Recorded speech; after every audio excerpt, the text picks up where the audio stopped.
Okay, we are extremely fortunate to be able to have this meeting with André Vltchek.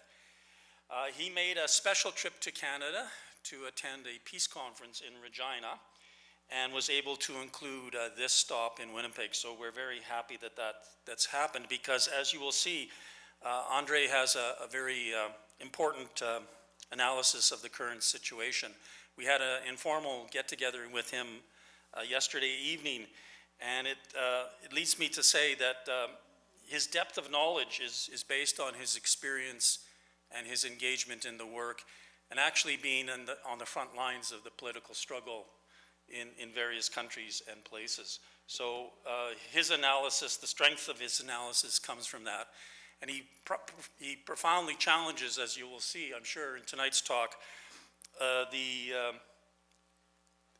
the kind of Western exceptionalism and that we're bombarded with on all these questions. And just briefly, before we get to the talk, I would just like to thank those who have made this possible. The Regina Peace Council for bringing André here, and then allowing him to come here was our initiative. I would like to thank Joe Barnold and the Menno Simons College for making this room available to us. I'd like to thank the Geopolitical Economy Research Group for their assistance in holding this event. And I'd like to thank Christine Common, who graciously has been accommodating André at her place. So with all those people thanked, it's made the ability to hold this meeting possible. So without anything further, I will let André speak.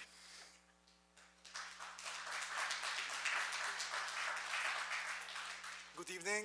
Thank you so much for coming. I actually, honestly speaking, I spent 5 days radicalizing this part of Canada. From Regina Peace Council, which was first resisting and talking too much about peace, to First Nation University in Regina, and now being here in Winnipeg. I'm absolutely exhausted, I can hardly speak, but it's a great honor to be here, and we will make this interesting discussion. I would like to ask you to participate. I will be talking to you. I will first introduce what I'm doing, what's happening in the world from my point of view, and then I will take questions, and I would like this to be interactive, so it's not just me speaking like 3 hours ago at the Manitoba University, where I had to be stopped because I spoke for 1 hour non-stop. Now again, yes, apology for late arrival, but I had to confront your former ambassador to Venezuela because, and in a way that I actually had to ask around whether you have British-style defamation laws, because I really think I insulted him on purpose, of course. What happened is that, and let's start with Venezuela. He was talking about populism of Venezuela. He was talking about why Venezuelan government has to be stopped. And as we all know, he served before in Afghanistan. He served in Iraq. And I told him, look, I work in all these countries where you had been deployed. And it appears that we don't have absolutely anything in common, and it appears that I don't even know which world you are trying to describe. It's like we live on totally different planets. And I said, your CIC organization, what are you collecting money for? To continue destabilizing the countries that you decide to destabilize. I told him then what I saw in Afghanistan, where he was obviously serving for a prolonged period of time. Absolute destruction, the lowest human development index in Asia, and lowest life expectancy in Asia, from once very proud and progressive country, when it was with us, still with Soviet Union, and then under the rule of of government of Dr. Najibullah. So Venezuela, his argument is that Maduro is a demagogue, that he is a populist, a divisive populist. I told him, what do you mean, divisive? It is that you are coming to the nation and you tell this nation what you think about, and then you use electronic media and other means to destabilize it and overthrow its government. Basically, I felt like it's some kind of religious fanatical encounter of people where everybody is of the same race, everybody is of the same opinion, everybody is basically totally convinced that their truth is the only truth. And there are no doubts, and they even bring witnesses. They brought 2 women from Venezuela who were talking about the empty stores in Caracas and so on. It's like, why are these stores empty? In 1973, the same strategy was used against Allende's Chile. The elites, which are so obnoxiously rich and of European descent in Chile and now in Venezuela, decided to starve the nation because they are so rich and their only concern is not to lose power. They are willing to, I know these people, you know, this is one thing that I actually always do. I don't only meet my comrades from the left. I'm very well versed in how the elites in Bolivia or Venezuela are thinking, or in Chile. 2 years ago, and that's exactly what is happening in Caracas now, but in La Paz, the family of Cerate, very elite family, invited me for dinner. Father is a senator and son is director of periodico Diario Hoy, a very important newspaper. They invited me for dinner and they were telling me that this disgusting, shitty Indian, meaning Evo Morales, has to go and they don't care how much money they are going to spend to make him go. And they are not even afraid. They know who I am, you know. I mean, they just, they are openly talking about this. Their fundamentalist ideology goes against even all their market principles. Because, you know, according to the markets, they should at least try to make profits. But instead of profits, these people are creating deficits. In 1972, 1 year before the coup, until 1973, 9/11 in Chile, these same elites were creating marches of women who were banging their pots because they claimed there is nothing to eat in the stores. The right-wing truck driver unions were organizing strikes. So no food gets to the supermarkets or stores in a country which is one of the greatest producers of food, Chile. In Venezuela, it's the same. They create deficits in order to agitate the population. They create deficits so they can say, look, Chavez or Maduro are running country to the ground. It's against market principles, of their own market principles, but that's what they do because they know it works. It worked in Chile, and it works now in Venezuela, and I'm sure we will hear about deficits in Bolivia very soon too, as the time will come closer to elections. But that's not discussed by the former Canadian ambassador, because that's what we are not supposed to talk about. We are supposed to talk about mismanagement under Maduro government. Look, I talked to Maduro government not long ago, and economists of Maduro government do admit that some mistakes were made. Mistakes in terms of diversification of economy when the oil price were very high. It's undeniable.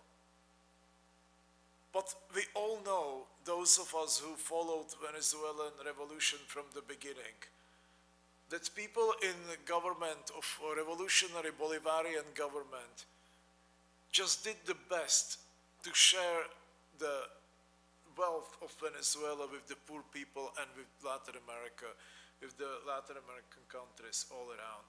Oil prices were high. Misery was horrible. So of course the attempt to improve life of Venezuelans was the priority. And at that time, really tremendous achievements were made. And yes, economists of Maduro's government do admit that much more should have been done to diversify economy, which Venezuela is trying to do now. My good friend Peter Koenig, who used to be an economist at World Bank and turned around the World Bank now, he's advising them as we speak on de-dollarization. The economy of Venezuela will be de-dollarized. Russia and China will definitely do all they can to help to diversify the economy. It's happening a little bit too late, but hopefully not too late, and we will manage. But the mistakes were not made because Venezuela was run by some gangsters. Mistakes were made because the government was so concerned about the misery accumulated in Venezuela for years and decades of the market economy, which was very similar to the economy of Saudi Arabia, actually, which also has horrible misery. And its colony Bahrain has terrible misery. That they just made a priority of building, to improving life of the people. So Venezuela, as it is described by your former ambassador, is a country of mismanagement, of violation of freedom of the press, of human rights. Well, let's look at the press. I told them this, that from, I came to Caracas first time about 2 or 3 months after the revolutionary Bolivarian government took over. Entire mass media, entire press, like 95%, not 50, not 60, like 95% was in the hands of the right wing, of los empresarios, the business people. First thing that happened when I arrived, like 3 journalists from different media took me to the pub, and they got drunk, and then they were crying in a back room on my shoulder saying how much they love Chavez, but they cannot write one decent word about him because they would lose their job. Well, is this really a censorship? If this would be in the UK, what they were writing, the mass media and television stations, these people would end up in prison for when defamation laws would be applied in UK. In Caracas, yeah, well, the government just, you know, tried to create their own media, and they tried to criticize the right-wing media, but it was absolutely one-sided coverage of everything.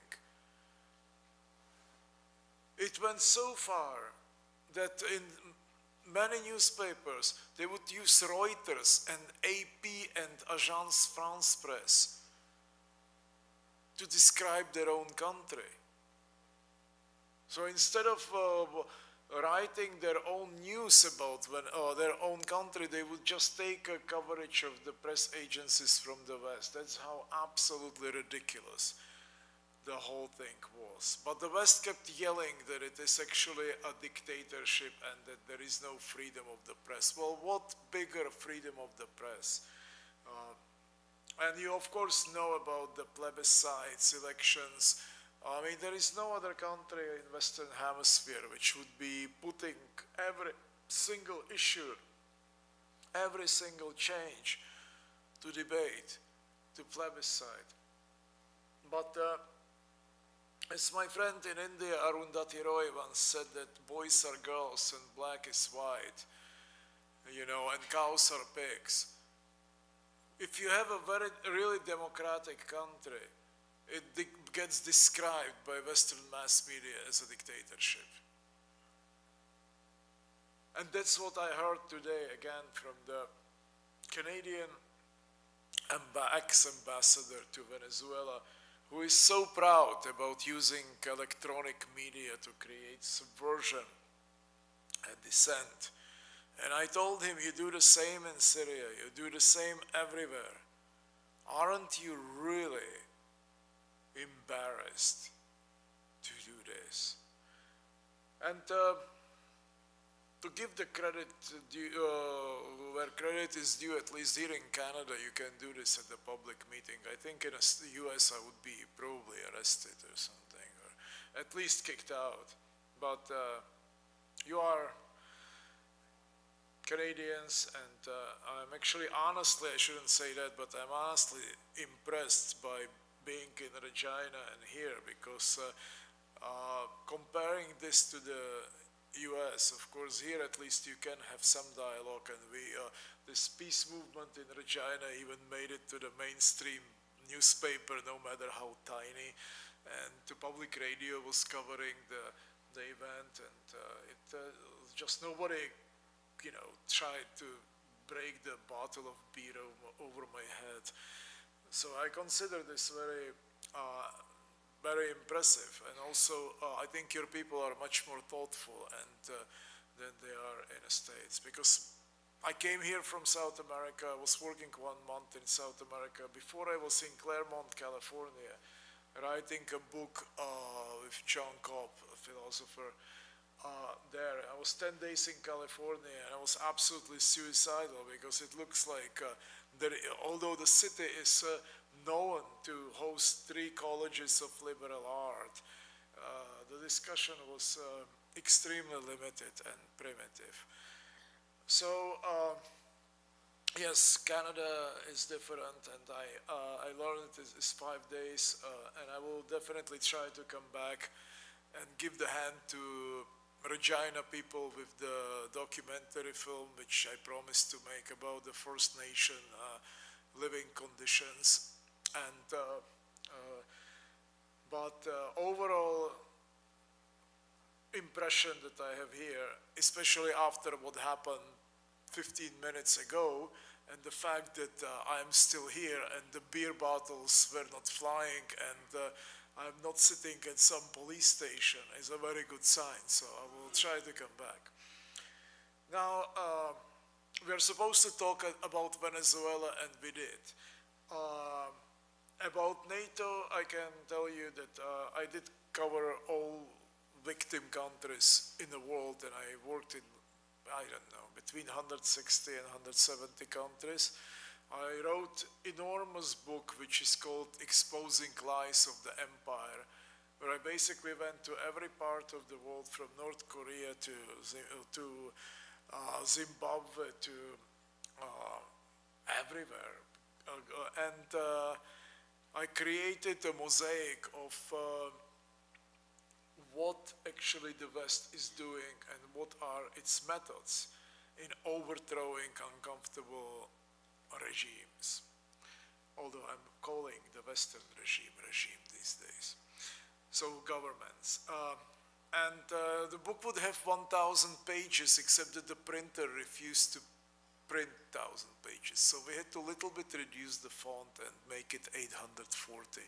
So if you are interested in a book exposing lies of the empire, you can use it as an intellectual tool, but also as a weapon, because it has about 5 kilograms. So it's a multi-purpose book. The cover was created by great Australian painter George Burchett, a son of probably the greatest journalist of the 20th century, Wilfred Burchett, a man you should never know anything about. It is a top secret. He was the first one to come to Hiroshima after the nuclear bomb, and he wrote an article from there. I write this as a warning to the world. And then he was embedded with Ho Chi Minh, and he was in Korea covering killing of North Korean civilians by US Army. it was even so far that when he lost his passport, Australia refused to renew it and declared it the enemy of Australian people. So my friend George was born in Hanoi, in Vietnam, during Ho Chi Minh. So yes, the book is kind of connected. It's my tribute to Vltchek because, to his father, because I think his father is the greatest war reporter of all times. Anyway, so let's talk about NATO, let's talk about Venezuela, but I would like to hear from you. So what would you like to know? Because my brain is not capable anymore of producing 1 hour speech, so I will be answering with long answers to your questions instead.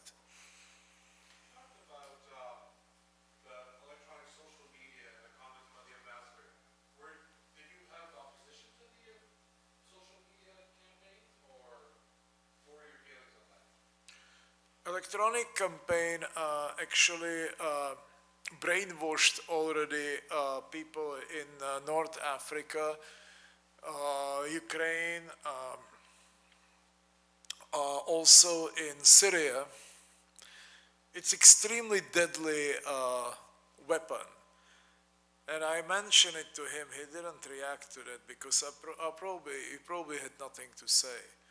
Just so you know, the electronic media was used to trigger the war in civil war in Syria.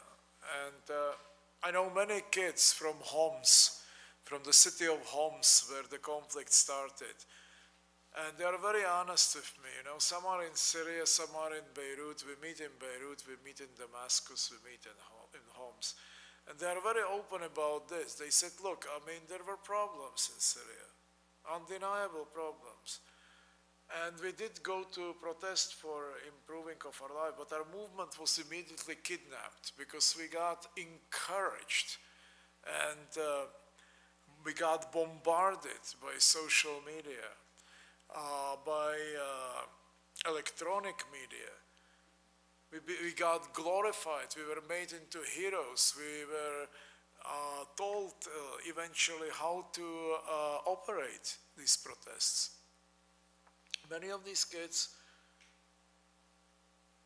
were part of the anti-government opposition. Then they thought about what's going on. Then they switched, they went back to the government to fight terrorism. My very close friend, and I don't want to name him because he is between Lebanon and Syria now, he was 18 years old when he joined the movement. And I tell this story because it's typical. He was 18 and he was in love with the 17 years old girl, which was, he was a non-practicing Muslim because Syria is a secular state. And she was non-practicing Christian. And they were going to marry when she would reach 18 and it was like 2 months away. So they would be dating, and he said, well, she was love of my life. And he's a great young poet and writer, you know, so he's not some... he kept telling her, you know, when we are meeting in my neighborhood, now under this situation, there is growing Islamist, you know, extreme Muslim movements. He said, put something over your head when you are coming so you don't... and she said, no, you don't care, I don't care, it's fine. Well, they murdered her with 20 bullets in front of his house.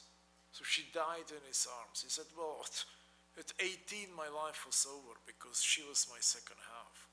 And this is already many years later. He doesn't even have a girlfriend, nothing. He's still mourning this woman.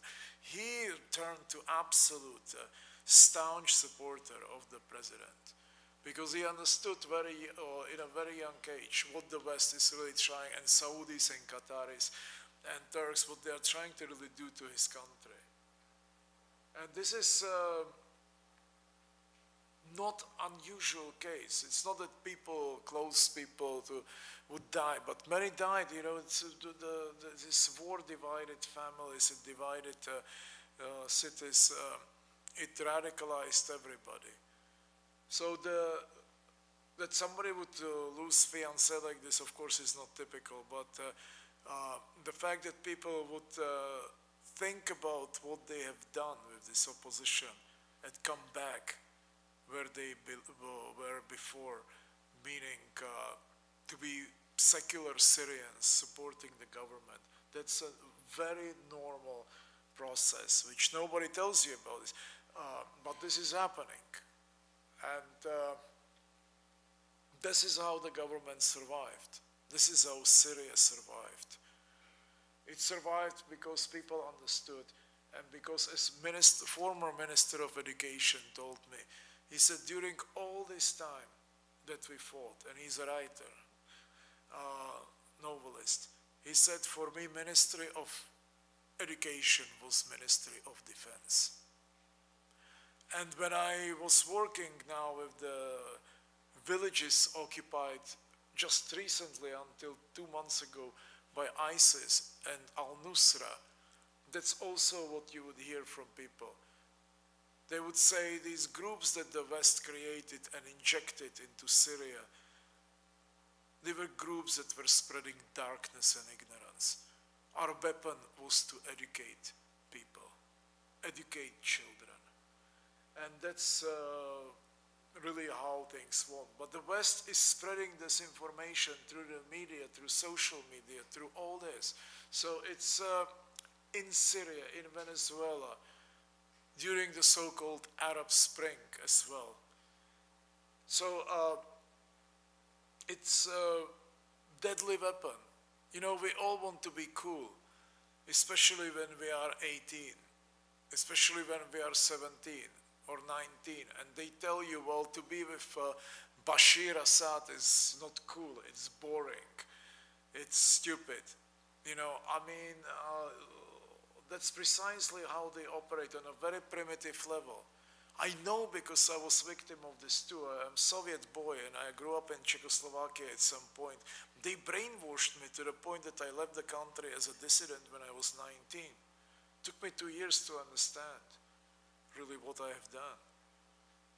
Once I got to Columbia University to study film, and kids were asking me how are the bread lines in Prague. I mean, what a joke. They had better food and education than Americans. So this is something that is very close to my heart. I talked to Chomsky about this in our best-selling book on Western terrorism, From Hiroshima to Drone Warfare. He was actually asking me about this, and we were analyzing, because he's a good linguist, and we were trying to find out what is actually the base for the propaganda being so successful. Because he basically sold out internationalism for a branded piece of jeans or whatever. But that was clear, but how we did it and how the Soviet kids did it and how the Syrian kids did it, it's very important. So, I mean, I wrote about this a lot. Sorry. Yes? Could you talk a bit about the growth of NATO since its foundation 70 years ago, and possibly offer an explanation as to what Colombia has to do with the North Atlantic? Sure. Well, what Colombia has to do with NATO, growth of NATO since its foundation. Well, NATO, again, in a very simple language, was supposed to deter my country, Soviet Union, and then my country was not anymore, it was destroyed, so somehow it kept growing, and it keeps growing. There are very dangerous developments, particularly what you mentioned. If Colombia allows NATO on its territory, it's going to threaten the entire South America in the future, because Colombia is a staunch supporter of the West and definitely a right-wing country. But it's we also have to concentrate on Argentina and Brazil. Hopefully Argentina is gonna, the right wing is gonna lose elections this year, so there is no threat. But you know that Macri's government was negotiating with the United States. It was not openly NATO. It was just opening bases in Tierra del Fuego in the fireland down there, so they could control the waterways, of course. If they block China, if they win in Venezuela, block China from Panama Canal, then they would love to have control over the Tierra del Fuego, so Chinese ships could be closed, their access to the strait down there, so China could get totally isolated.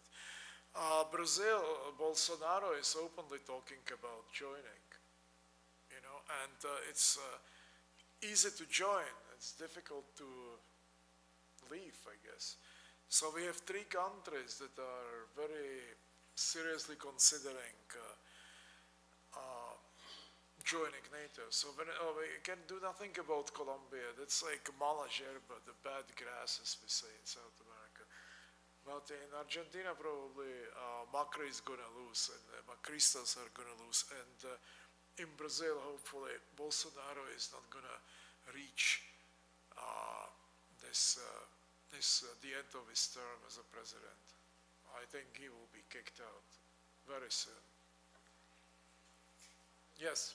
So we need to know this background a little bit here to the public to put clear specifically what is going on in South America, sir. Okay, well, I'm summarizing. The question is the role of Colombia in US and British foreign policy towards South America, and also the clarification of what is happening in South America now. Okay, I came here now from South America. I'm based in Beirut, Bangkok, and Japan, but I spent many, many years in South America, from Chile to Peru during the Dirty War, to Mexico, Costa Rica, and so on.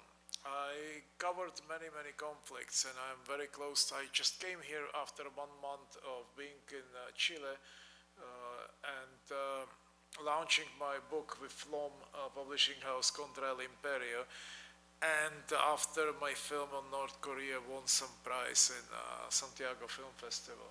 So I'm still very actively working in Latin America. I filmed in La Rinconada, the highest mine in the world, absolute disaster in Peru, to just show where the savage capitalism can lead. And as a contrast, I filmed in Bolivia, which has very sound and wonderful social programs in El Alto and other places.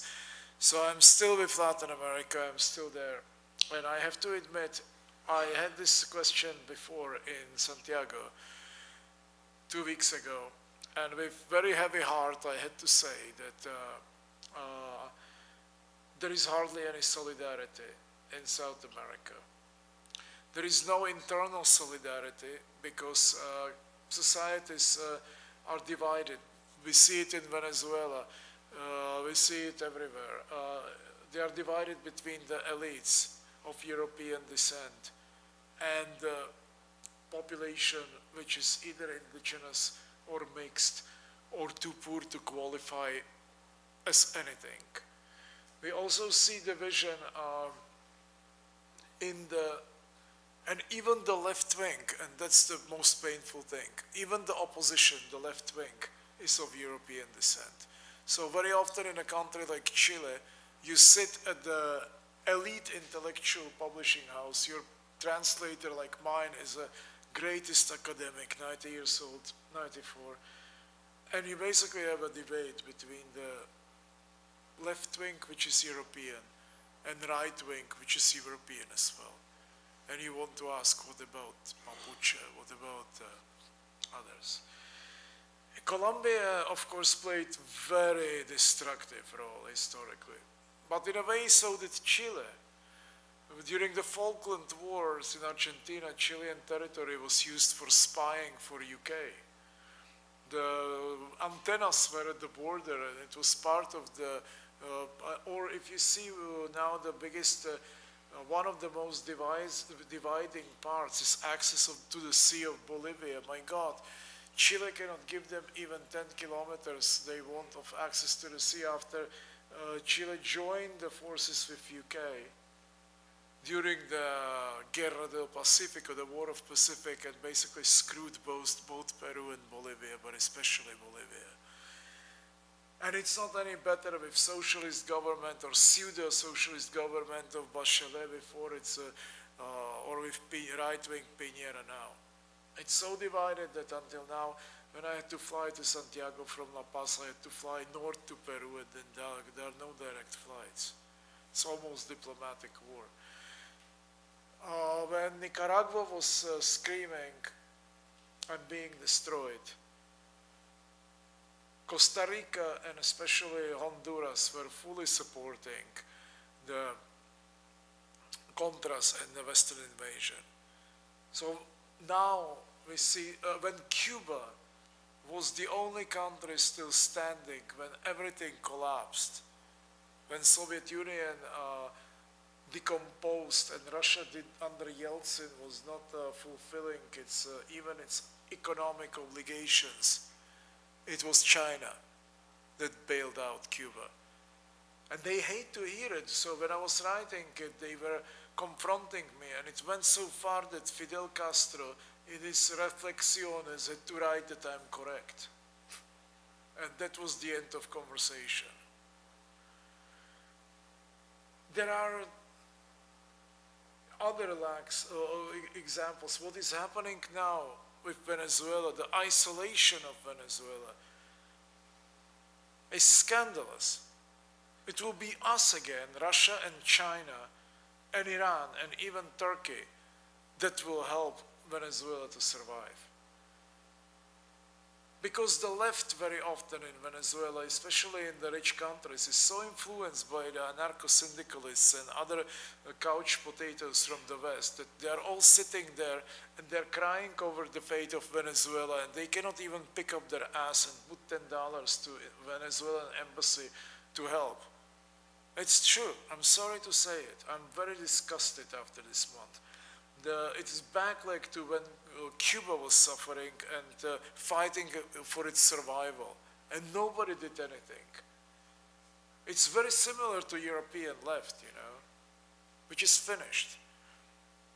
So I believe that Latin American left has to reinvent itself. Where? It reinvented itself in Venezuela, in Bolivia. In Cuba, it always existed. That's why the West tries to destroy Venezuela. It has nothing to do with oil. They have plenty of oil. They can choke on oil.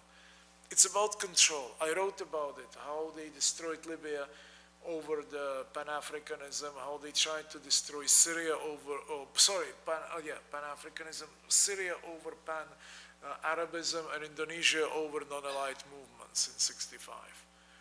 So now they do it over Patria Grande of Venezuela.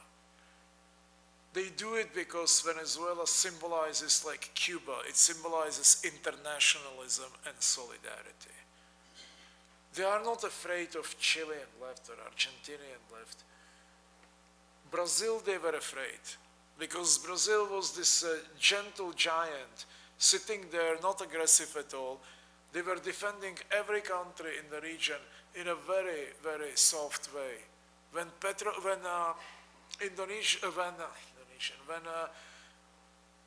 Venezuelan oil workers betrayed and joined the right wing, and they started to rebel against Chavez.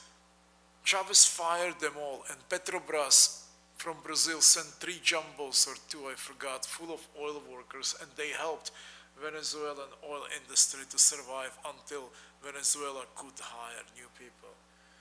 When Bolivia, treasonous elites in Santa Cruz, the only white and the richest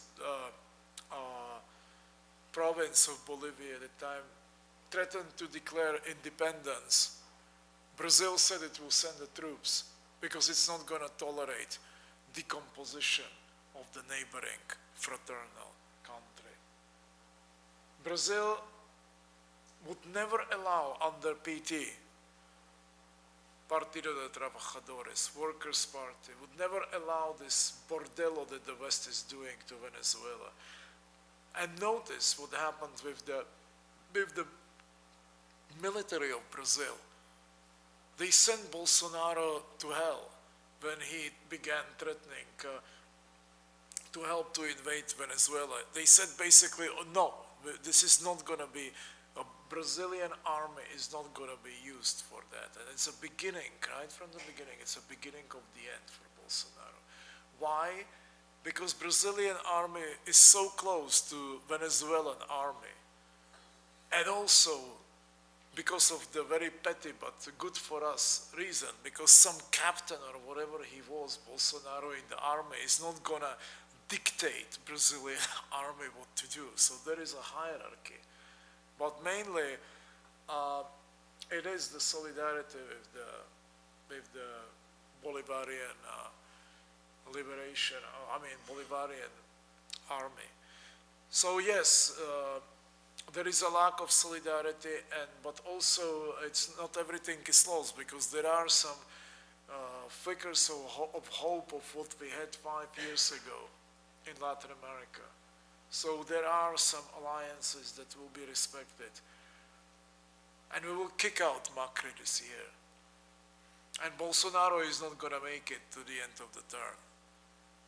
We will get rid of him. And Brazilian people know that they made a mistake. It's a morning after in Brazil. It's a shocking morning after. So, Colombia keeps betraying Venezuela. It's keep betraying Latin America. But they are at the wrong side of the history. And even in Chile, which has right now right-wing president, they are looking at what is happening in Colombia with disgust. And when Bolsonaro went to Santiago when I was there, the chief or the speaker of the House of Chilean parliament refused to sit with him at the same table. And he just made it public in the press that it's against his beliefs to sit with somebody like that at the same table. While students of Chile were trashing Santiago Center as a protest. And 2 days later, some 100,000 people joined Inti Illimani musicians in a center to support Patria Grande, Venezuela, and Syria. So we lost, but we didn't lose totally, and we are going to regroup, and we are regrouping. In Venezuela, in Bolivia, in Argentina, in Brazil, in Chile, and here, everywhere.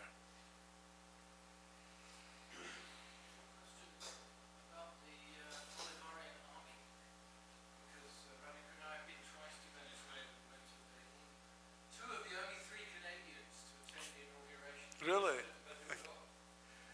both occasions, the main and first visit we had was to the military academy, Yeah. which is where Chavez was a student, and the second was to the T4 barracks, where he, his popular bases, and from which he launched the very first coup. Yes. Because the army would not take part in the capacity. Sure. Because they were forced to shoot on the people, and they were so disgusted that the lower officer ranks rebelled. Yes. So the presentation you see now, but I don't know the history of it, is this is the army of the liberator, of Bolivar. Yes. And that the mission of Bolivar is not complete because you cannot complete liberation from the enemy's political system unless you also liberate yourself from the enemy's economic and social system. The second impression you get is overwhelmingly young, 99% moreno, black, Yes. and very feminine, with large numbers of women. Sure. Confident Yes. feminization of the army and the ideological battle they're having inside the army. And the whole ideology of the way that the thing is being constructed is the unity of the army and the people. What I want to know, because the coup plotters began saying we will get the army to join us, that was the narrative, is I came into the actual contact with these people, we came in contact quite late in the day. So is this just a surface presentation, or is it really a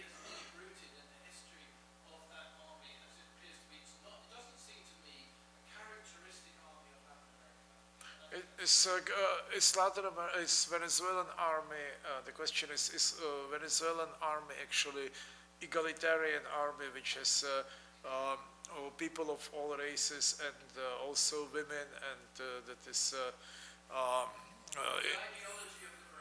and ideology of liberation. I believe so. I think that it's actually, you know, in the West, and I look Western, but I'm not. I'm Asian, really. I mean, very often when I come to the West, I notice that there are many people who are stuck with gender issues, with sexual orientation issues and all this. I always think it's a waste of time because I believe that if we have a just society, if we win, all these things will actually take care of themselves.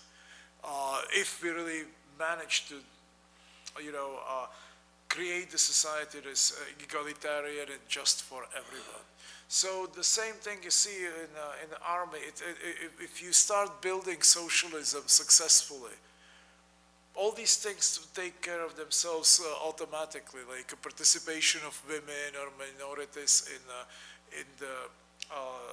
the government institutions, in armies and all this. And I think it's a typical example. You see the same in academia in Venezuela. You don't need to have laws to force this. It happens somehow automatic.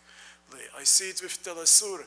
All my bosses were women, and many of them were non-white. And it shocks you first because you know how discriminatory are places like Colombia or Peru.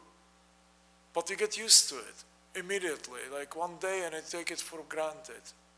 But if we lose, we will lose this as well. And all we will have to have at the end is a struggle of minorities, feminism, all these things, because we will lose the essence. We will fight for tiny bits instead of fighting for all-inclusive, egalitarian society where everybody would have equal rights without having to be, you know, this being written down and say, oh, this is the amount of women we need and gays we need, all this. No, just, or minorities. No, it happens naturally.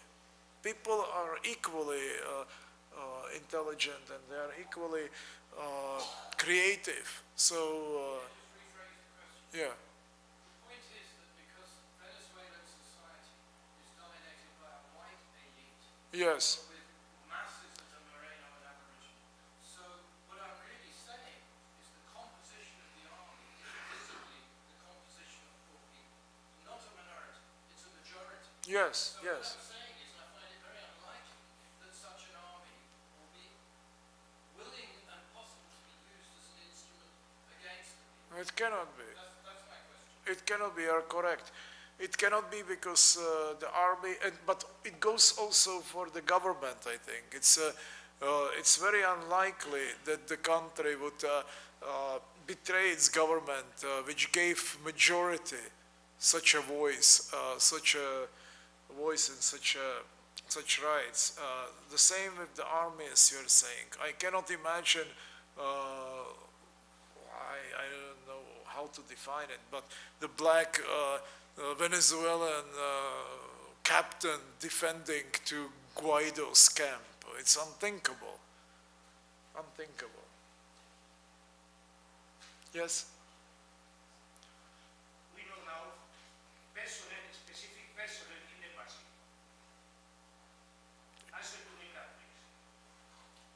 The number of people at the U.S. Embassy and in Caracas compared to the staff in, for example, Spain. Total discrepancy. Of course, look, I mean, any country they want to destabilize. I was in Kyrgyzstan 2 years ago. You know, Kyrgyzstan closed down the U.S. Air Force base. And suddenly they began building the embassy size of a palace.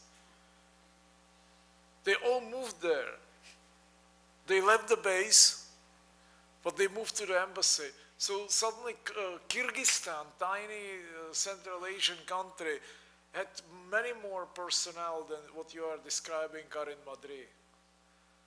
And of course, more they want to overthrow the government in the country, like in Venezuela, bigger staff they get, because it's not just the staff that has to tend the consular affairs. Sorry, maybe because the reserves of oil, the country had a big reserve of the world in oil, and is still discovering more. Yes. It's a treasure America can go without that. I have a little bit different, yes, point of view on this, because I always debate this, I debated this with Said Amin, who departed unfortunately 1 year ago. I debated in China, in Russia. You see, the normal idea is that the West is so obsessed and blinded by money and profits. My problem with the West is culture. It's fundamentalist culture of control. It is not capitalism that, it is capitalism that is created by the Western culture that is destroying the world. It is, so basically Venezuela, like Libya, like Syria, like Indonesia in the past, represents something that West never allows to happen. It is a uniting force, the internationalist ideas. Money, they have enough money, they have enough oil, the West. So they will get more, so they get more money. I mean, money is abstract these days. It's not really anymore based on anything. What they cannot tolerate is dissent and unifying dissent. They act as a religious fundamentalists. In fact, the West is run as a religious fundamentalist entity. So I think it's beyond oil. Yes, it is oil, of course. Venezuela has enough oil reserves to satisfy the need of the world for 30 years, of entire world. That's how rich it is. But it's much more than oil. The West is scared of Venezuela because it represents progressive, decent, human behavioral patterns, because its government has been doing precisely that. Put interests of the people above the interests of business. That's why the West is so scared of China. That's why it's so scared of Russia. That's why it's so scared of Venezuela, of Cuba, of all these countries. And that's precisely money they can survive with money they have. They had stolen so much in 500 years that maybe $2 or $3 trillion are not going to change much. Yes. I just make one qualification, and then I have a couple of questions. The qualification is, of course, that actually it's not just that the West has taken money from the rest of the world in the past. Living standards in the West still rely on extracting from the rest of the world. So I think that there is Precisely, yes. but with that qualification, I actually wanted to ask you a couple of questions about Russia, maybe three. The first is, what do you think has been instrumental in Russia's comeback after the Yeltsin years? You know, what made it come back? The second is that, I mean, do you really, can you tell us what you think about Russiagate and the realities underlying it? Maybe I'll leave it at those two for now. Okay, well, Russian comeback was very dramatic, as was Russian collapse, or collapse of the Soviet Union. And I think it was very closely followed all over the world, and many people draw conclusions, clear conclusions to what happened. Russia, like Turkey, had this historic desire, for whatever reason, but they had this historic desire to be recognized by the West. Its intellectuals before the revolution were all educated in France. They spoke French. Like Istanbulites are going to London, to Paris, or had been. So when the Cold War reached its peak, Russians were very susceptible to the propaganda from the West. And it influenced tremendously, especially young people. Afghanistan war then brought the empire basically to its knees. But there was always belief that if Soviet Union decomposes, the great Western world is going to rush to rescue and incorporate and embrace Russia as its ally, friend, relative, whatever. It never happened. Russian standards of living collapsed. Life expectancy reached the levels of sub-Saharan Africa. Everything that you could imagine went wrong. Scientific research stopped, arts prostituted itself, media, everything. It began to be a fight for the fittest. Old people were ironed, literally, by mafias to get a passport. People were dying because Russian climate is like here in Canada, they didn't have heat. The miners didn't get paid, they were blocking railroads with their own bodies.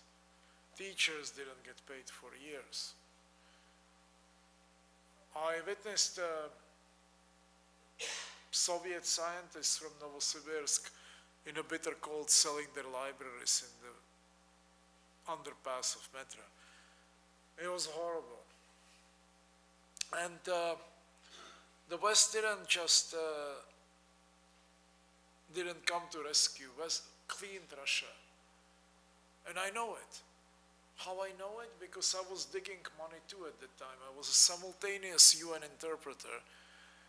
And I was paid $1,500 a day to interpret for corporations that were stripping Russia of everything, from AT&T to Crafts. That's just the example. I shouldn't say it because I'm still bound by some kind of a secrecy, but why not? I was a kid. Like Soviet Union had a vessel to investigate with sonar the bottom of the sea, scientific vessel that could go as low as 6,000 meters to. So Kraft, General Foods, met the Minister of Fishery of Russian Republic. They got drunk, and they actually convinced Yeltsin's Minister of Fishery to sell this boat for scrap for $1. You know why? So it can be used for fishing deep water lobsters of the shore of Peru and Chile. Well, I did several assignments like that and I almost blew up my brains. And I dropped everything and ran. I ran to Peru to cover the Civil War. That was my end of the experiment with Western capitalism. And this is what happened to Russia. It was totally stripped alive and everybody knew it. After Yeltsin departed, after Putin got to power miraculously, or some people say he was handpicked by Yeltsin. It's true too, but he did. The normal reaction took place. Normal reaction was, look, everything what we have done led to this nightmare. So let's recreate Russia as it really should be and could be. And that's when the big break between Russian Federation and the West took place, because Russia understood that the West is not their friend and relative anymore, as Turkey now starts to understand too. They knocked at the door for so long, and then the coup came and all that, and they understood. I have 5 books in Turkish. I go to Istanbul all the time. I hate Erdogan for many reasons, but I do understand many things about Turkey, and I see that it's over. The honeymoon is over. They don't want to be members of European Union, and soon they will leave NATO. Under Erdogan or without Erdogan. Sorry, and so Russia stood on its feet, and it's the only way how you can really survive in this world, is to break up with the West, unite yourself, the opposition against the Western terror, and if needed, to fight. Hopefully not having to fight, hopefully resolving all this peacefully. But I can tell you this, and I see it in both Russia and China, if pushed, the message from the people is clear. Do not anymore make compromises. Yes? Just a bit of a follow-up on what Roger was asking. How do you see the role of Russia and to some degree China in the world today? Because sometimes it's presented like it's sort of an inter-imperialist rivalry. But at the same time, I don't see the stamp of the same kind of activity being when Russia goes into Syria. It seems to be simply to prevent regime change. Exactly. Venezuela can be characterized the same thing. Yes. So, but at the same time, there's no question that it is not a socialist country, What, Russia? Russia. I disagree. I think it's in the big, Russia fully adopted Soviet foreign policy, which is basically fight against imperialism. Russian and Chinese economy are getting very close together, and they are interdependent, and Russia actually is developing socialism with Russian characteristics. It's not Western Marxist approach, and I'm departing from Marxism, because Marxism to me, I'm internationalist Cuban style. I don't really believe, I think anyone who reads Marx doesn't find much in it about internationalism. It is Western analysis of Western economic conditions. So basically, I'm communist, but I'm not a Marxist, because Marxist is a Western approach. So I think let us decide what we are. I mean, people want socialism in Russia, Russian style, and they are very much pushing for the Chinese influence on the Russian social system, economy, and so on. But Russian foreign policy is communist. It's basically adopted Soviet foreign policy. Yes? Are you able to offer some insights on how Canadians, perhaps your perspective on how Canadians connect or intensively make a difference in the near future with respect to our foreign policy in Venezuela without being considered treasonous? How can Canadians network for the changes in foreign policy? How do you see people organizing at grassroots levels if we can't get more than 30 people at any given time? I know. Actually, this is a difficult question, because I don't want to be insulting, but I don't live in the West. For many, many years, I fight the West ideologically. I have nothing to do with North America or Europe. If it sinks, it's fine with me, because 500 years of horror that the world actually endured convinces me that this part of the world cannot really control, should not be allowed to control the world anymore. So for me, it's an open struggle against the West, and I'm not afraid to say it anymore. So the fate of UK, whether it goes to hell or not with its Brexit or no Brexit, is not my concern. My concern is always that they get out of their imperialist policy. And it doesn't sound very nice, but it's how it is, because I don't trust the West. What I saw in Canada in the last 6 days was actually impressive. I didn't expect that people are so thoughtful, that a small town like Regina, Winnipeg, I expected more, and I am very happy that I'm here. But in Regina, I was actually positively shocked. But this shouldn't soften my approach, I think, because we have to win. We have to really kick the West out of controlling the world. And this ambassador or ex-ambassador today just convinces me that this is the way it is. People like Canadians of goodwill, like those I met in Regina or here, we can say, join us. I mean, we are not going to eat you alive if we are going to win. We are just going to rearrange the world, but don't expect if we win that the West can maintain the same standards of living at the expense of the rest of the world. Cinque Stelle invited me to address Italian Parliament 3 years ago. I trashed it because I said all that you have in Italy or in Europe is built on theft. They gave me standing ovations because they didn't know what else to do, I guess. And some Cinque Stelle MPs are still good friends. So I believe that people can go even against their own interests if they are fighting for justice. But most of the Western population is totally self-absorbed. They believe in exceptionalism. And as we saw today in the cafe, it is anonymous almost position unless you bring the implants like us who are there for hostile purposes. But if you leave them alone, they will all scratch each other's back. They are not going to say anything. Yes, I'm sorry, sir. Thank you. How dangerous do you think the nuclear arms race is today?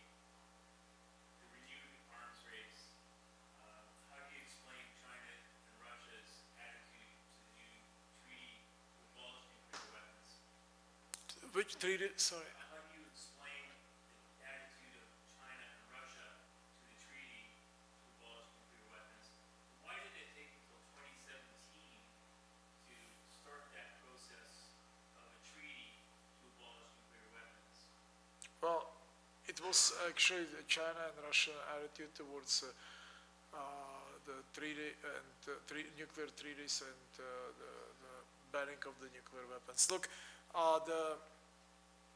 Russia was not the first one to back up from the treaties. I mean, it was the United States. And again, I don't see anything wrong with replying to the West with the same vigor as they provoke or try to destroy the rest of the world. You see, the mistake of the peace movements in the West is they are also very much self-serving. They want, peace means that the status quo prevails. That basically there is no war, but there is also no change.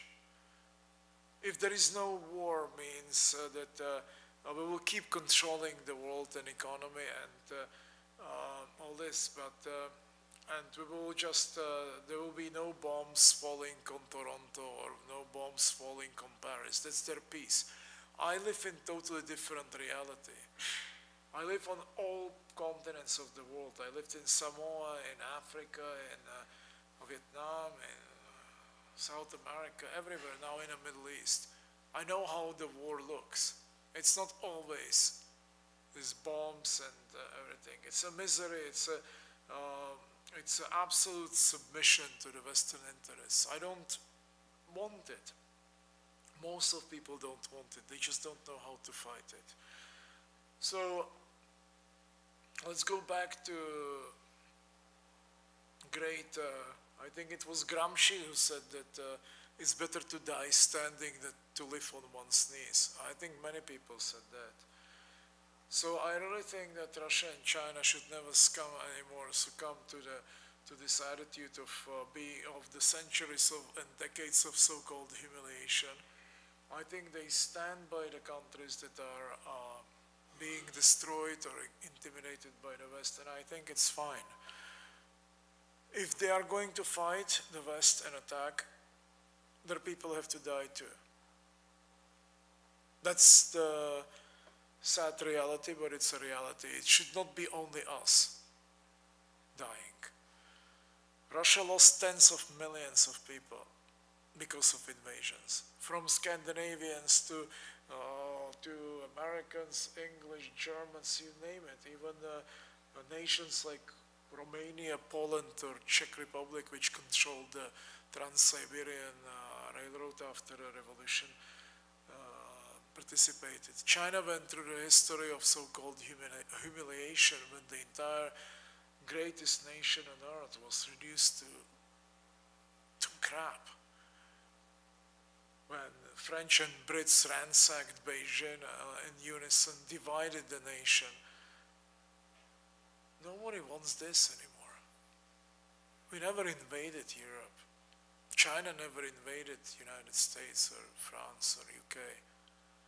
It's enough of this one-sided, one-way terror that the West is spreading.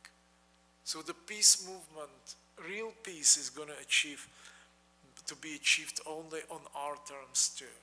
Yes, we will negotiate the peace, but it will be joint decision, not only decision of the West when they want to create peace, when they had enough of killing. No, we will have plenty to say about it. Yes. What you're saying now, are you referring to a multipolar war as opposed to a unipolar, which is what we have? Yes, I'm talking about organizations like United Nations finally being taken seriously. And if they don't, then we have to totally shut it down and create the new United Nations. Because this is not normal what they're doing, like resolution after resolution, and then the US says that they are not going to be prosecuted at ICC, for example. The Israel is going to stay in Golan Heights. What is that? Who gave them the right? Who gave Trump right to say that this is what they are going to do? They don't own the planet and they still behave as if they do. And we'll stop them. We will stop them first diplomatically, because Russia actually is a very soft power. If you look even at Syrian war, seriously, which country would give so much weight, put so much weight on diplomacy? They don't even shut down the Israeli jets that are bombing Syria. They try to negotiate.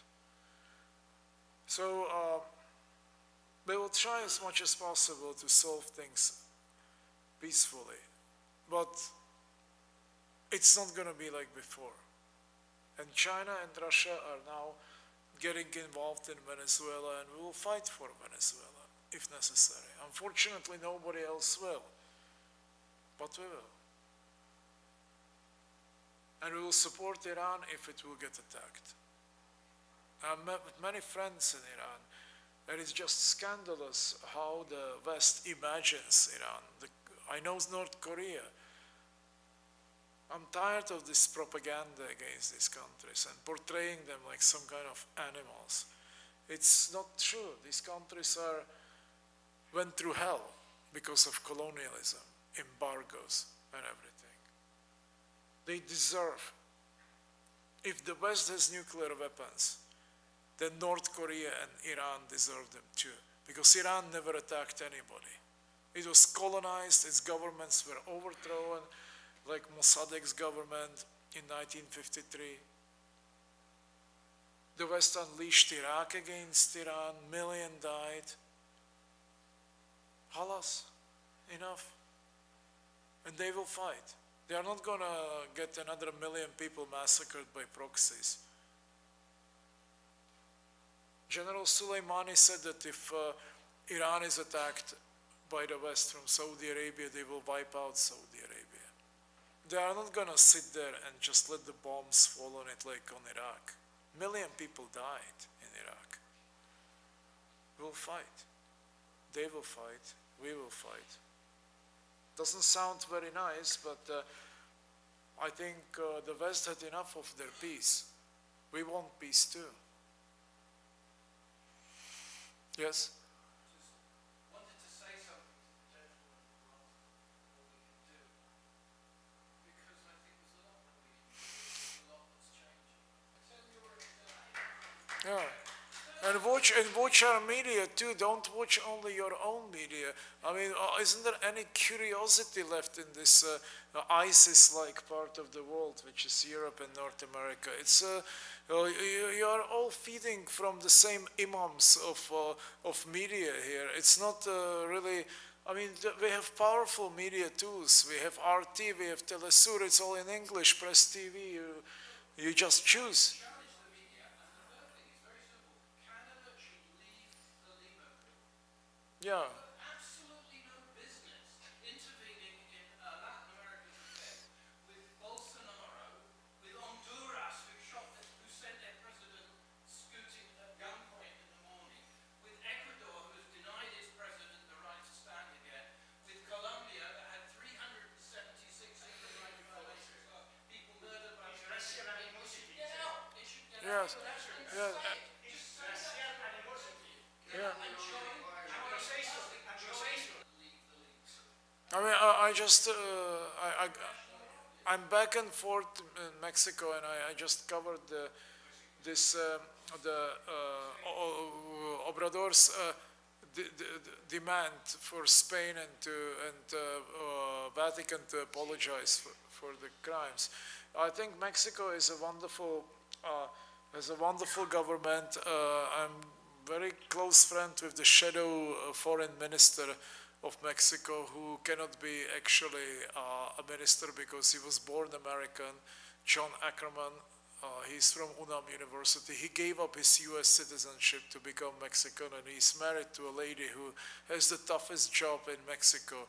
She's a minister of anti-corruption fight. So these people are very, so I'm getting all my information about what's happening inside Mexico, and I'm going there all the time. Mexico is with us, Mexico is with Venezuela, and Obrador is a chess player. He has to be a chess player. He's not a poker player. He's next to the United States. He cannot win with direct confrontation now with the United States, but he's going to do everything possible. He does everything possible to change Mexico. I also wanted to add one thing. I said whatever I said about confrontation, yes, I believe in it, but I also believe that in a countries like China or Russia, they don't see Canada, for example, as an enemy. There is no animosity despite all this that happened. I think people and even the media are even sometimes too soft on the West. But there is no animosity, so the door is always open. It's not like we are looking for confrontation. There is no policy in either Russia or China to confront people in the West. We just want to be left alone. We want to be able to have equal treatment for everybody. You know, this is very important to understand. Russia and China react when they are provoked. They never provoke. André, you don't seem to us nothing about the mission of the European Union. Big mouth face and don't do nothing. Yeah, I know. In the end, they siding with the big boss. I know. We have hopes with the European Union before that will be a different bloc, a peaceful bloc, a helpful for the countries around the world, a mediator, and look at what become the European Union. What is your opinion? European Union is tremendously self-serving bloc of self-serving countries. I have zero hope for European Union, especially when I see yellow vests fighting in France, and I wrote about it so many times. These people don't care anything about where the money comes from. All they want shorter working hours, better benefits, higher wages, and all this. But who pays for it, they don't care. And I think Cinque Stelle, Five-Star Movement in Italy, told them precisely what they think about it. And I hope under my influence, because we interact very intensively. So, you know, the Yellow Vest is such a selfish movement. And the only way to actually destroy European Union, this common policy which is so destructive and so self-serving, is what Italians are doing. they really have nothing to lose, you know. The five-star movement there, basically they never wanted to be elected. I remember I was in Rome 3 days before elections and they were so depressed because they thought they may get to power and they don't know how to govern. So they have nothing to lose. They get there and they basically do everything correctly in terms of foreign policy because they want to be kicked out. But these guys in Germany or in UK, they're political sharks. They're fighting for power. Italians are fighting for losing power, and that's why they are winning. So, you know, like these girls, one became mayor of Torino and one became mayor of Rome. I mean, they had no idea what they said. I mean, they don't know how to govern. Rome is not governable. And more they say this stuff, more popular they become. So, look, Europe is 500 years of horror over the world. I don't think they can just change. You know, I speak to Europeans, I speak to their parliaments, I speak to normal teachers. I know they cannot reform. Only something shocking. You know, in your country too, in Spain, I mean, my God, I talk to UNESCO people from Spain in Paris, employees. They don't admit the Holocaust of Native Americans in what is now South America. They are not trained to see it like that. Comrades, okay, let's conclude this. One quick question.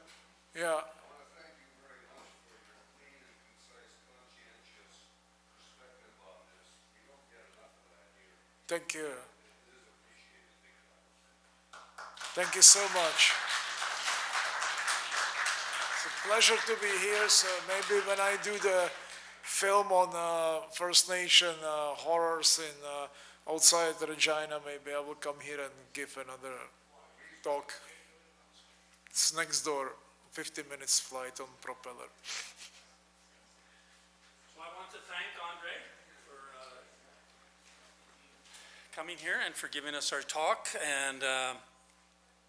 And this is the end of the meeting. As you leave, there is some cost associated with the meeting. So we have someone at the back door. If you can afford anything, please do so. And again, thank you to André for coming here and for giving us his talk. Thank you.